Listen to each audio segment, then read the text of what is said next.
അപർണയ്ക്ക് മനസ്സിലായോ എന്തുകൊണ്ട് ബാലു പോയതെന്ന്? താനും ഞാനും ഒരുമിച്ച് പുറത്തു പോയത് ബാലുവിനെ പിടിച്ചിട്ടില്ല. അപർണയെ പോലെ ഇത്രയും ജെന്യുവിനായ ഒരാളെ ബാലു എന്താ മനസ്സിലാക്കാത്തത്?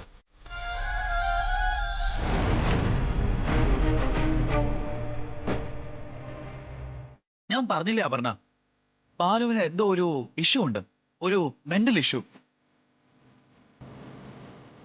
അതല്ലെങ്കിൽ ബാലുവിന്റെ മനസ്സിൽ മറ്റേതോ ഒരു പെൺകുട്ടിയുണ്ട്. അയ്യോ അപർണ, ഞാൻ വെറുതെ ഒരു തോന്നൽ പറഞ്ഞതേ ഉള്ളൂ, അത്രേ ഉള്ളൂ.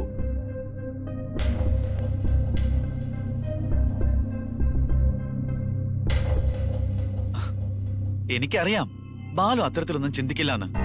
പക്ഷേ ഒരു കാര്യം ഉറപ്പാ, ബാലുവിന്റെ മനസ്സിന്റെ ബാലൻസ് നഷ്ടപ്പെട്ടിരിക്കുക. ബാലുവിന്റെ അടുത്തൊക്കെ ഇടപെടുമ്പോ സൂക്ഷിക്കണം, ചിലപ്പോ ആക്രമിച്ചേക്കും. വളരെ സൂക്ഷിക്കണം. പത്രത്തിലൊക്കെ വായിക്കാറില്ലേ, ഭർത്താവ് ഭാര്യയെ കൊന്നു, ഭാര്യ ഭർത്താവിനെ കൊന്നു, അങ്ങനെയൊക്കെ. ചില കാര്യങ്ങളിൽ ചില ആളുകൾക്ക് തലയ്ക്കൊരു ഭ്രാന്ത് കയറും, പിന്നെ അവർക്ക് കണ്ണും മൂക്കും ഒന്നും കാണില്ല. അപർണ സൂക്ഷിക്കുക, എനിക്ക് അത്രേ പറയാനുള്ളൂ.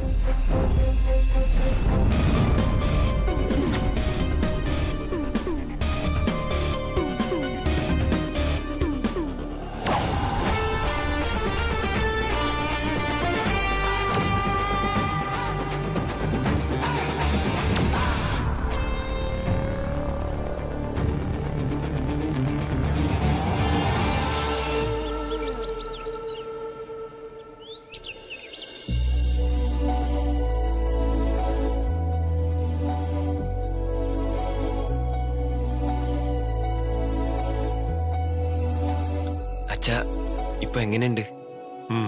കുഴപ്പമില്ല മോനെ. ബുദ്ധിമുട്ട് തോന്നുന്നുണ്ടെങ്കിൽ പറയണം. നിങ്ങൾ എന്റെ അടുത്തുള്ളപ്പോ എനിക്ക് എന്ത് ബുദ്ധിമുട്ടാ.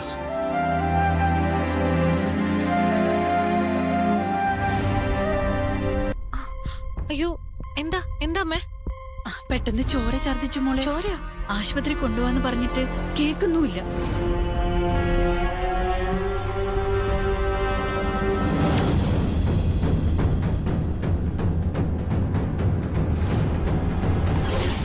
ഇവിടെ സുധാമണിയും നീയൊന്നും കാണുന്ന മൂർത്തിയല്ല ഞാൻ. ഞാനിവിടെ വന്നതിന് പിറകിൽ വ്യക്തമായ ലക്ഷ്യങ്ങളുണ്ട്.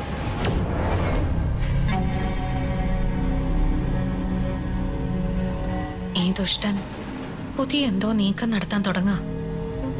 ഇവളെ ഈ മുറിന്ന് പുറത്താക്കണം.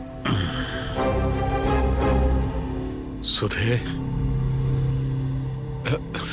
എല്ലാരും കൂടി ഇങ്ങനെ കൂടി നിൽക്കുമ്പോഴേ എനിക്കെന്തോ ശ്വാസം കിട്ടാനൊരു പ്രയാസ. ഞാൻ എന്റെ മുറിയിൽ പോവാ. വേണ്ട വേണ്ട, അച്ഛൻ ഇവിടെ തന്നെ കിടന്നാ മതി, ഞങ്ങള് പുറത്തേക്ക് പോവാം. ആ, നിങ്ങൾ പുറത്തു പോയാൽ പറ്റില്ല, നിങ്ങൾ അടുത്ത് തന്നെ വേണം. എന്റെ മക്കള് കൂടെ ഉള്ളതാ എന്റെ ബലം. ഞാൻ പുറത്തു പോവാം, പറഞ്ഞത് നേരാ. എല്ലാരും കൂടി ഇങ്ങനെ നിൽക്കുമ്പോ പ്രയാസമാ. സുധ പോകരുത്. സുധ എന്റെ അടുത്തുണ്ടെങ്കിൽ എനിക്കെന്താ ആശ്വാസമാണെന്നോ. കള്ളൻ, എന്നെ പുറത്താക്കാൻ അയാളുടെ ഉദ്ദേശം. എല്ലാവരും കൂടി കൂടി നിൽക്കണ്ട, പ്രത്യേകിച്ച് എന്നെ ഇവിടെ ഇഷ്ടമില്ലാത്തവര്.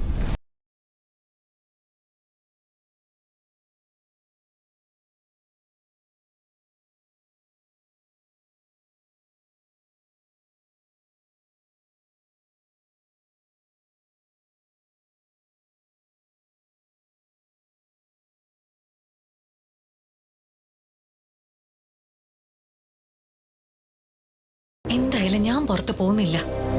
ഞാൻ പറഞ്ഞത് കേട്ടില്ലേ? അപർണേച്ചി, മീനൂട്ടി,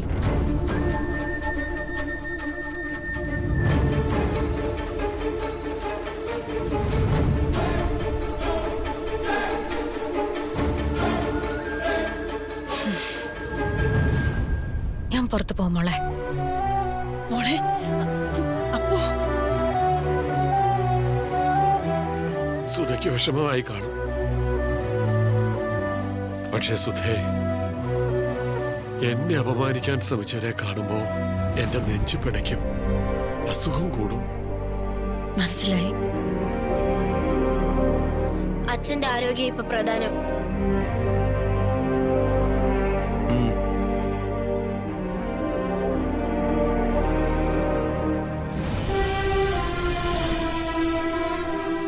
ഞാനിവിടെ ഒറ്റപ്പെടുക. ആരും എന്നെ ശ്രദ്ധിക്കുന്നില്ല.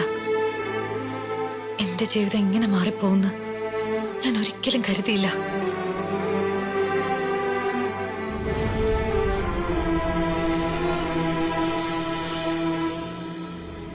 അമ്മേ, എന്താ മോളെ?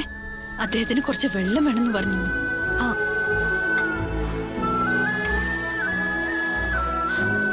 അമ്മേ, എന്താ മോളെ? ഞാൻ അച്ഛനെ കുറിച്ച് പറഞ്ഞത് വെറുതെയാണെന്ന് അമ്മ കരുതുന്നുണ്ടോ? അച്ഛൻ രാത്രി പുറത്തു പോയതും പുറത്ത് അദ്ദേഹത്തിന്റെ ഭാര്യ വന്നതും ഒക്കെ. അദ്ദേഹത്തിന്റെ ഭാര്യ ഞാനാ മോളെ. ഞാൻ തുറന്നു പറയാം, ഇടയ്ക്ക് ഞാൻ അങ്ങേയറ്റം വെറുത്തിരുന്ന ആളാ. പക്ഷെ എന്തുകൊണ്ടോ ഇപ്പൊ ഒരടുപ്പം തോന്നുക. മോള് പറഞ്ഞത് കള്ളമാണെന്നാ ഗണേശൻ പറഞ്ഞെന്ന് മനസ്സിലായത്. അത് കള്ളമാണോ സത്യമാണോ എന്ന് മൂക്ക് മാത്രമേ അറിയൂ. അമ്മ, ഈ വീടിന്റെ രക്ഷയ്ക്ക് വേണ്ടി പറയാ, ഞാൻ പറഞ്ഞത് സത്യമാ. അദ്ദേഹം എന്തോ ഒരു ലക്ഷ്യമായിട്ടാ വന്നിരിക്കുന്നത്. കരുതിയിരിക്കണം. മോളെ, നമുക്ക് ഈ വിഷയത്തെക്കുറിച്ച് സംസാരിക്കണ്ട. അല്ല, മോളെ എന്ത് കാരണത്താലാണ് ഇങ്ങനെ ഒരു കഥയുണ്ടാക്കി പറഞ്ഞതെന്ന് എനിക്കറിയില്ല. പക്ഷെ എനിക്ക് മോളോടുള്ള ഇഷ്ടം കുറഞ്ഞിട്ടേയില്ല. അമ്മ, ഞാനത് ഞാൻ അദ്ദേഹത്തിന് വെള്ളം കൊണ്ടു കൊടുക്കട്ടെ?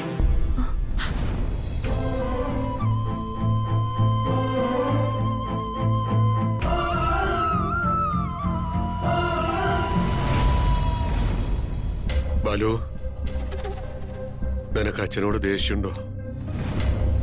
എന്താ അച്ഛ, അച്ഛൻ വെറുതെ ഇങ്ങനെയൊക്കെ സംസാരിക്കുന്നത്? അല്ല, നിങ്ങൾ സന്തോഷത്തിൽ കഴിയുകയായിരുന്നു. അതിനിടയിൽ അച്ഛൻ വന്നിട്ട് ഓരോ പ്രശ്നങ്ങൾ തുടങ്ങി. അങ്ങനെ ഒരു തോന്നലുണ്ടോ? അച്ഛൻ എന്ത് പ്രശ്നം തുടങ്ങിയെന്ന്? അച്ഛൻ ഒന്നും തുടങ്ങിയിട്ടില്ല. അപർണേച്ചി എന്ന് പച്ച കള്ളമല്ലേ പറഞ്ഞത്? അച്ഛൻ രാത്രി ആരെയോ കാണാൻ പോയെന്നൊക്കെ. ഗണേഷ് മാമനെ അച്ഛൻ കൂട്ടിന് വിളിച്ചില്ലായിരുന്നെങ്കിൽ ഞങ്ങൾ അച്ഛനെ തെറ്റിദ്ധരിക്കില്ലായിരുന്നോ? ഇതാ അച്ഛ, വെള്ളം. എണീച്ച് പയ്യെ. സുധേ, നിന്റെ കൈകൊണ്ടിരിക്കും വെള്ളം തരണം. അയ്യോ, ഇത് മരിക്കുന്നതിന് മുമ്പ് അവസാനം വെള്ളം കുടിക്കുന്ന പോലെ അല്ല. മരിക്കാതിരിക്കാൻ വേണ്ടിയിട്ടാ സുധേ. വെള്ളം താ.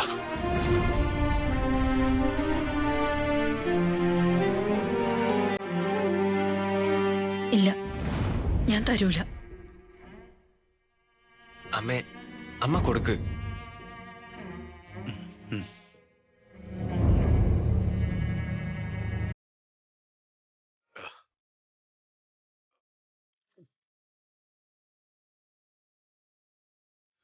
ഇനി എന്റെ മോളതാ.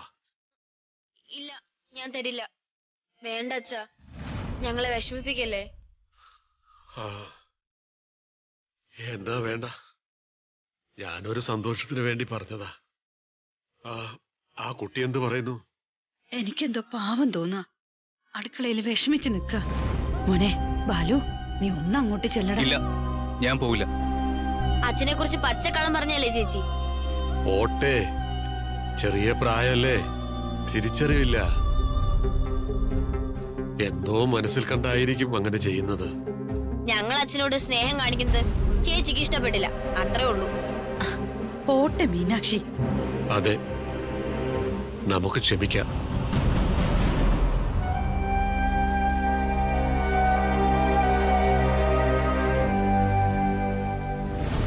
അങ്കിളെ, കുറച്ച് ദിവസത്തിന് മുമ്പ് ഞാനൊരു ശപഥം ചെയ്തത് അങ്കിളിന് ഓർമ്മയുണ്ടോ? ശപഥോ? എന്ത് ശപഥമാക്കണേ? ഒരു മാസത്തിനകം ബാലുവിനെ അപർണയും തമ്മിൽ തെറ്റിച്ചില്ലെങ്കിൽ ഞാൻ എന്റെ ഓഫീസിനകത്ത് കെട്ടിത്തൂങ്ങി ചാവൂന്ന്. ആ, ഓർമ്മയുണ്ട്. ആ ഒരു മാസം തീരാൻ ഇനി 3 ദിവസമേ ബാക്കിയുള്ളൂ എന്ന് അറിയാലോ. ആ, ഈ 3 ദിവസത്തിനുള്ളിൽ അത് സംഭവിച്ചിരിക്കും അങ്കിളെ. അവർ തമ്മിൽ തെറ്റും. എനിക്ക് തൂങ്ങിച്ചാവേണ്ടി വരില്ല അങ്കിളെ. ഞാൻ വലിയ ജോത്സ്യനൊന്നും അല്ല നടക്കാൻ പോകുന്ന കാര്യങ്ങള് പ്രവചിക്കാൻ. പക്ഷേ ചില കാര്യങ്ങള് ഏത് രീതിയിൽ സംഭവിക്കാൻ പോകുന്നു എനിക്ക് ചില ഉൾവിളികൾ ഉണ്ടാവും. ആ ഉൾവിളി കൃത്യമായിരിക്കുകയും ചെയ്യും. അത് വച്ച് ഞാൻ കണക്ക് കൂട്ടി പറയുക, ചിലപ്പോ ഇന്ന് തന്നെ അവിടെ ചില സംഭവങ്ങൾ നടന്നെന്നിരിക്കും. ഞാൻ വിതച്ച വിത്തുകള് കൃത്യമായ രീതിയിൽ തന്നെ വളർന്നു വന്നു മക്കളെ. ഇനി ഫലമെടുക്കുക മാത്രമേ ബാക്കിയുള്ളൂ. ഞാനതിന് ഒരുങ്ങിയിരിക്കുക. എന്റെ വിയർപ്പിന് വില കിട്ടാൻ സമയമായി.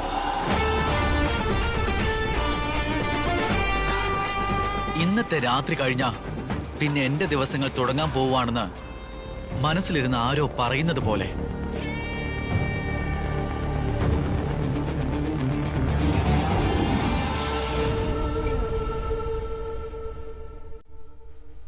ആദർശേ, കാര്യങ്ങളൊക്കെ പക്കയല്ലേ? ഡബിൾ പക്ക. അടുത്ത ശനിയാഴ്ച ഞങ്ങൾ മൂന്നാറിലേക്ക് തിരിക്കും. ഒരു ടീമുണ്ടെന്നാ പറഞ്ഞത്. സമയമാവുമ്പോൾ പറയും ഞാനും മീനാക്ഷി മാത്രമേ കാറിൽ പോകുന്നുള്ളൂ. അവളപ്പോ ഒഴിഞ്ഞു മാറാൻ നോക്കൂ. സുരജെ, ലോകത്തിലിപ്പോ അവൾക്ക് ഏറ്റവും വിശ്വാസമുള്ളത് എന്നെയാടാ. അത് അവൾ തുറന്ന് പറയുകയും ചെയ്തു. ഏത് പാതിരാത്രിയിലും എവിടെയും എന്നെ വിശ്വസിച്ച് അവൾ കൂടെ വരും. പക്ഷെ ഒരു ചെറിയ പ്രശ്നം വന്ന് വീണിട്ടുണ്ട്. എന്താണ്? അവളുടെ അച്ഛൻ. അതിനെന്താ? അവളുടെ അച്ഛൻ നിന്നെ കണ്ടിരുന്നോ? കണ്ടു. അയാള് നല്ല ഇടപെടലായിരുന്നു. പക്ഷെ ഒരു കാര്യം, അയാളെ ഞാൻ എവിടെയോ കണ്ടിട്ടുണ്ട്. മനസ്സിലായില്ല. ഏതോ ഒരു രീതിയിൽ അവളുടെ അച്ഛനെ ഞാൻ കണ്ടിട്ടുണ്ട്. 1-2 പ്രാവശ്യം ഞാൻ ജയിലിൽ കിടന്നിട്ടുണ്ട്. അവിടെ വെച്ചാണോ അതോ ഏതോ ഒരു കമ്പനിയുടെ MD ആയിട്ടാണോ? കമ്പനിയുടെ MDയോ? അവളുടെ അച്ഛനോ? എനിക്ക് വ്യക്തമായിട്ട് അറിയില്ല. പക്ഷേ ഞാൻ അയാളെ കണ്ടിട്ടുണ്ട്.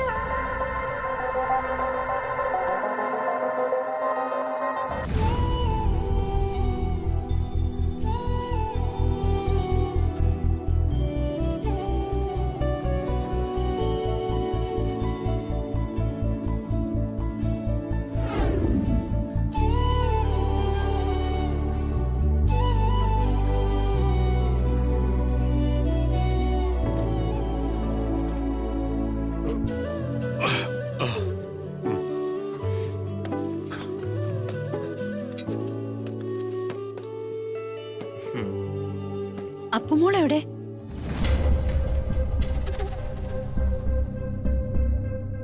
ആ കുട്ടി ഫോൺ ചെയ്യാൻ പോയതായിരിക്കും.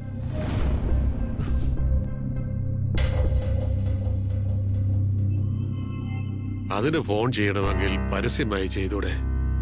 എന്തിനാ ഇങ്ങനെ ഒളിച്ചും പാത്തുമൊക്കെ വിളിക്കുന്നേ? അപ്പുമോളെ,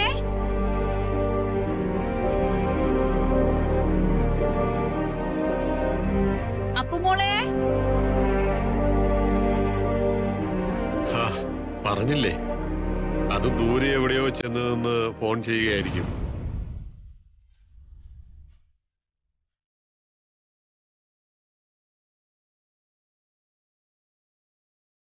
അപ്പു,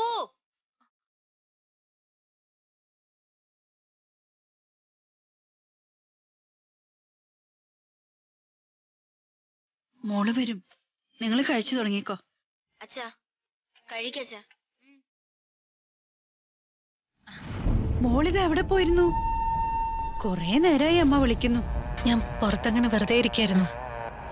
ആർക്കെങ്കിലൊക്കെ ഫോൺ ചെയ്യാൻ കാണുമേ.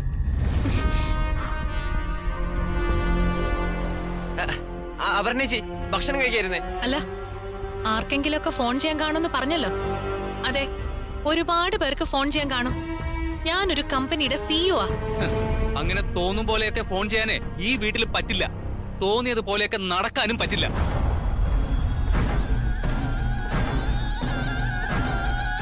ബാലു, എന്താ ബാലു ഉദ്ദേശിച്ചത്? അത് പറ. നീ കൂടുതൽ ഷോ കാണിക്കണ്ട. നിന്റെ വിരട്ടലൊക്കെ ഓഫീസിലെ പാവങ്ങളോട് മതി. എന്നെ പേടിപ്പിക്കാൻ ഒരു സിഒയ്ക്കും പറ്റില്ല. ഏട്ടാ വേണ്ട പ്ലീസ്. നീ മിണ്ടരുത്. അപർണേച്ചി തർക്കിക്കാതെ ഇരിക്കുക അപർണേച്ചി. ഞാൻ പറഞ്ഞിട്ടുണ്ട് എന്റെ ക്യാരക്ടറിനെ ഇടിച്ചു താഴ്ത്തി സംസാരിക്കരുതെന്ന്. ഓ പിന്നെ നിന്റെ ഒരു ക്യാരക്ടർ എന്താണ് നിന്റെ ക്യാരക്ടർ എന്ന് ഈ നാട്ടിലുള്ള എല്ലാവർക്കും അറിയാം.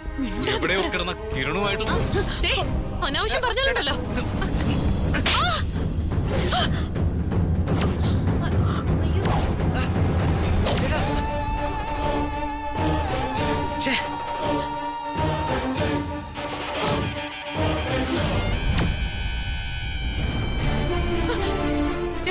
നീ എന്തായി ചെയ്തത്? ചേച്ചി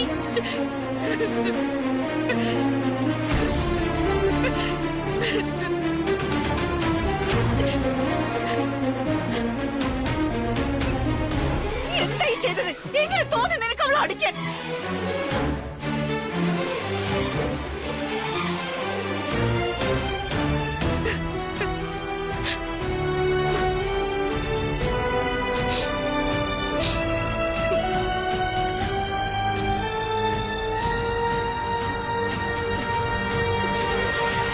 എന്തൊക്കെയാ മോളെ ഈ വീട്ടിൽ നടക്കുന്നേ? ഈശ്വര, എനിക്ക് സ്വപ്നം പോലും കാണാൻ പറ്റാത്ത കാര്യങ്ങളാ എന്റെ കൺമുന്നിൽ നടക്കുന്നത്.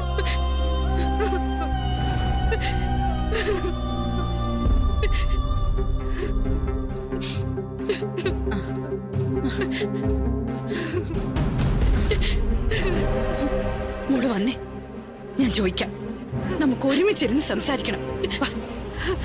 വേണ്ടമ്മ. ഇല്ല, മോള് വന്നേ പറ്റൂ. അങ്ങനെ അങ്ങ് തല്ലാനൊന്നും ആർക്കും അവകാശമില്ല. മോള് വാ, വന്നേ. വേണ്ട വേണ്ടമ്മ. അമ്മേ വേഗം വന്നേ, അച്ഛൻ വീണ്ടും ചോര ഛർദ്ദിക്കുന്നേ. ഏ? അയ്യോ മോളെ, ഞാൻ ഇതാ വരുന്നേ.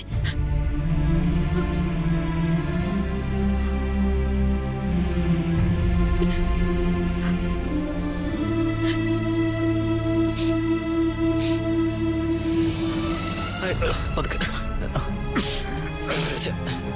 ഇങ്ങോട്ട് നല്ല സൂക്ഷി.